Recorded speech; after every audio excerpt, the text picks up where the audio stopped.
আসসালামু আলাইকুম। আমি রবিনুর খাতুন, রবি কিচেন লাইফস্টাইল চ্যানেলে আপনাদের স্বাগত। আজকে আমি নিয়ে এসেছি টিট্টো দোকানের মতো নিমকি রেসিপি। দোকানের থেকেও হেলদি আর দোকানের থেকেও খেতে ভালো। আমি যেভাবে বানানো দেখাবো এইভাবে বানালে একটা বাচ্চাও যদি আমার পুরো ভিডিওটা দেখে তো সেও এই রেসিপিটা বানাতে পারবে। তো চলুন দেরি না করে রেসিপির দিকে। তো আমি প্রথমেই নিয়েছি 2 কাপ ময়দা, স্বাদ মতো লবণ, 1 চামচ চিনি আর 2 চামচ রিফাইন্ড অয়েল।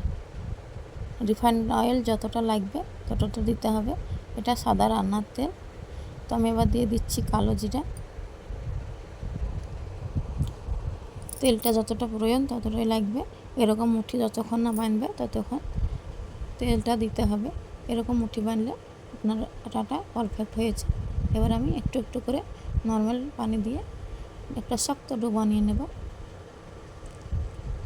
ডো আমার রেডি। এবার আমি একটা ভেজা কাপড় দিয়ে ঢাকা দিয়ে 1 ঘন্টার জন্য রেস্টে রেখে দেব। এবার আমি নিমকির জন্য মশলা বানিয়ে নিচ্ছি। 1 চামচ দিয়ে দিলাম বিট লবণ। এবার চাট মশলা দিয়ে দিলাম 1 চামচ। 1 চামচ দিয়ে দিলাম ঝাল লঙ্কার গুঁড়ো। 1 চামচ দিয়ে দিলাম কাশ্মীরি লঙ্কার গুঁড়ো। এবার আমি ভালোভাবে মিশিয়ে নেব।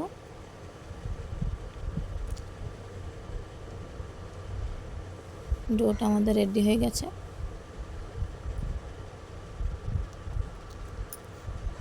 এবার আমি ভালোভাবে আর খানিক মথে নেব।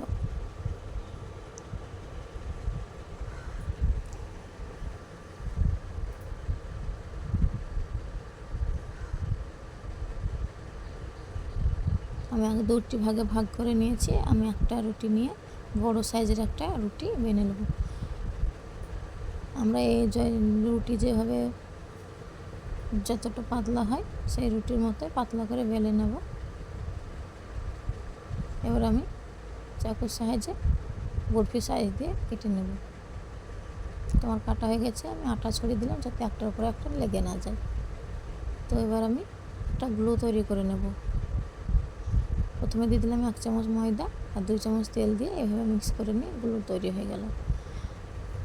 এই নিমকিটার জন্য এই গ্লুটা লাগবে। তো আমি কিছু ধনে পাতা পাতলা ফাইন করে কেটে নিয়ে এর মধ্যে দিয়ে দিলাম। এটা একটু ভালো ফ্লেভার হবে, খেতে খুব ভালো লাগবে। আমি 4টি ভাগে ভাগ করে নিয়েছি। এবার আমি ছোটো ছোটো 4টে রুটি বেলে নেব। আমি 4টে লেয়ারযুক্ত নিমকি বানাবো, সেই জন্য আমি 4টে রুটি বেলে নিচ্ছি। এটা দিয়ে আমি 2 রকমের নিমকি বানিয়ে দেখাবো।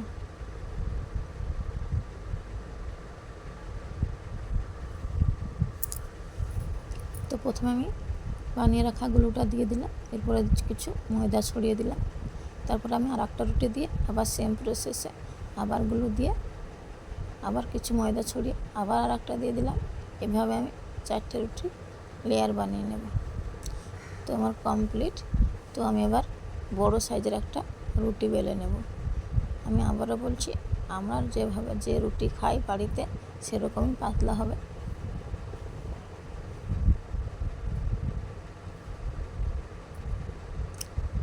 রুটির থেকে একটু মোটা হলেও অসুবিধা নাই। তো আমি এরকম একটা রুটি বানিয়ে নিয়েছি আর একটা কুকি কাটার দিয়ে এভাবে শেপ দিয়ে কেটে নিচ্ছি। আপনারা চাইলে বোতলের ছিপি দিয়েও গোল গোল করে কেটে নিতে পারেন।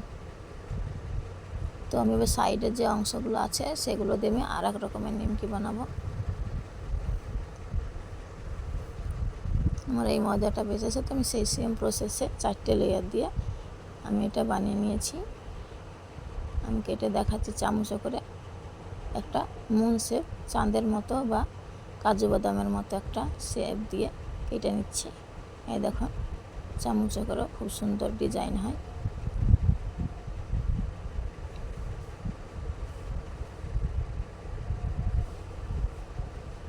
তো এবার আমি ভাজতে চলে যাচ্ছি। একদম লাল করে ভেজে নেবেন। আপনাদেরকে আমি খুবই সহজভাবে দেখানোর চেষ্টা করেছি। আপনারা কেউ যদি বুঝতে না পারেন আমাকে কমেন্টে অবশ্যই জানাবেন। খুবই সহজ বানানো। আসলে এগুলো সবাই বানাতে পারবে। আপনারা যদি মনে করেন আমরা এটা বানাবো, তো একবার দেখেই বানাতে চলে যেয়েন না, বারবার ভিডিওটা 3বার 4বার ভালোভাবে ঘুরে ঘুরে দেখবেন, তারপরে এটা বানাবেন। আসলে একবার দেখেই কেউ বানাতে পারবে না, বারবার দেখতে হবে, স্টেপ বাই স্টেপ ফলো করে কী এরপরে কী কথা বলছে, কোন কথাটা বলছে, এরপরে কী দিচ্ছে, কোন মশলাটা ব্যবহার করছে, কিভাবে বানাচ্ছে, কিছুক্ষণ দেখার পর তারপরে বানাবেন। তো সেম প্রসেসে আমি সবগুলো ভেজে নিয়েছি। এবার আমি মশলা অ্যাড করব। যে মশলাটা আমি বানিয়ে রেখেছিলাম সেই মশলাটা আমি অ্যাড করছি, এখানে 1 চামচ দিয়ে দিলাম। আওয়াজটা দেখুন কত সুন্দর হয়েছে, আওয়াজে বুঝতে পারবেন যে আপনার রেসিপি ঠিক হয়েছে কি বলছে। তো আমারটা দেখুন কতটা ক্রিস্পি হয়েছে, আর একদম দোকানের মতোই লাগছে দেখতে। এই দেখুন আমি আর একটা মশলা অ্যাড করে নেব। এটা আমি চাঁদের মতো শেপ দিয়েছি। দেখুন আওয়াজটা দেখুন। আপনারা এটা আপনাদের বাচ্চাদের জন্য বানিয়ে রাখতে পারেন। বানিয়ে যদি আপনি ফ্রিজ স্টোর করে রাখেন 1 মাস 1.5 মাস মতো এরকমই থাকবে। একটা এয়ারটাইট বয়ামে ভরে রাখবেন, কিছু হবে না। 1 মাস পর্যন্ত 1.5 মাস পর্যন্ত এরকমই থাকবে। একসঙ্গে আপনারা অনেকগুলো বানিয়ে রাখতে পারেন। দেখুন আমি ভেঙে দেখাচ্ছি ভেতরটা কীরকম হয়েছে, 4টে লেয়ার যুক্ত, আর কতটা সুন্দর ক্রিস্পি, একদম কতটা মুচমুচে। তো যারা আমার চ্যানেলটি সাবস্ক্রাইব করেছেন তাদেরকে অসংখ্য ধন্যবাদ। আর যারা এখনও চ্যানেলটি সাবস্ক্রাইব করেননি, আমার চ্যানেল নতুন, তারা অবশ্যই চ্যানেলটি সাবস্ক্রাইব করে দেবেন, বেল আইকনটি টিপে অল নোটিফিকেশান অন করে দেবেন, যাতে আমার বানানো প্রথম ভিডিও আপনার কাছে পৌঁছে যায়। আর লাইক কমেন্ট শেয়ার করতে ভুলবেন না। টাটা।